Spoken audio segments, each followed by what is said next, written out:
Hello, everyone. Welcome to the wedding of Mr. and Mrs. John Doe. I'm Tori Stepp. I'm Jane's maid of honor.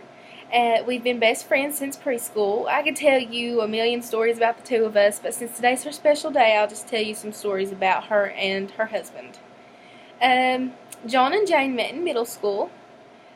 I'm pretty sure Jane was John's first crush, considering all of his friends thought he was gay.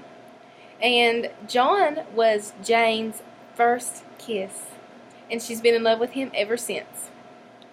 This couple is just really cute. I love them. I could look at them all the time. But although they're cute on the outside, what they do behind doors is not so charming.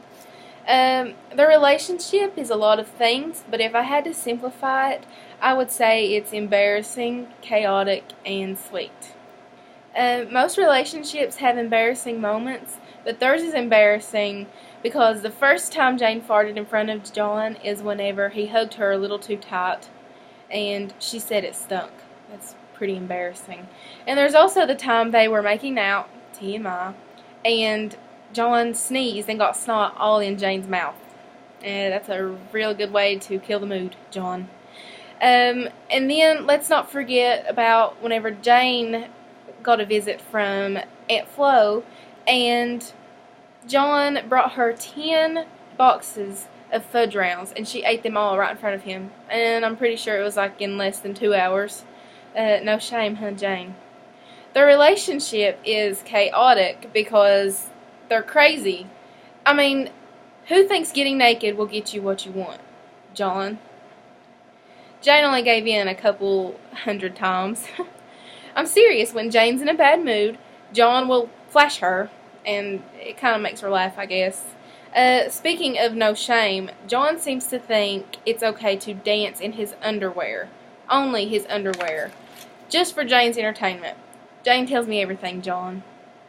And, oh my gosh, the breakups.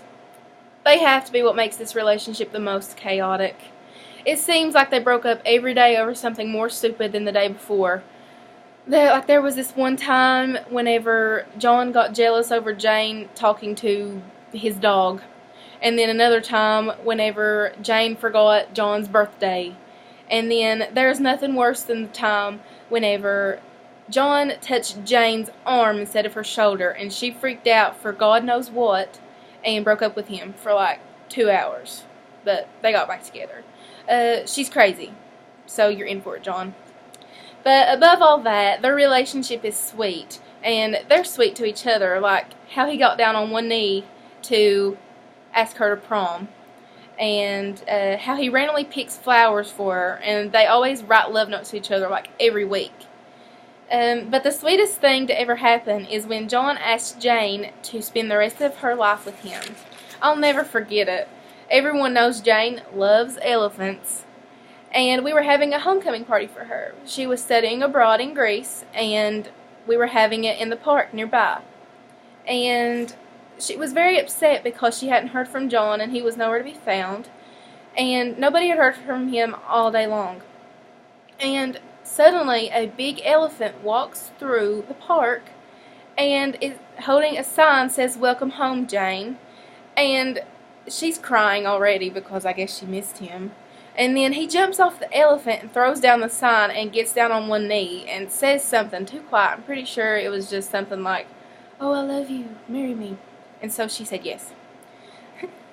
Well, you guys have made so many memories together, and I'm so excited to be a part of the beginning of many more. I wish you guys a lifetime of happiness and love. I love you guys, and congratulations, Mr. and Mrs. Doe.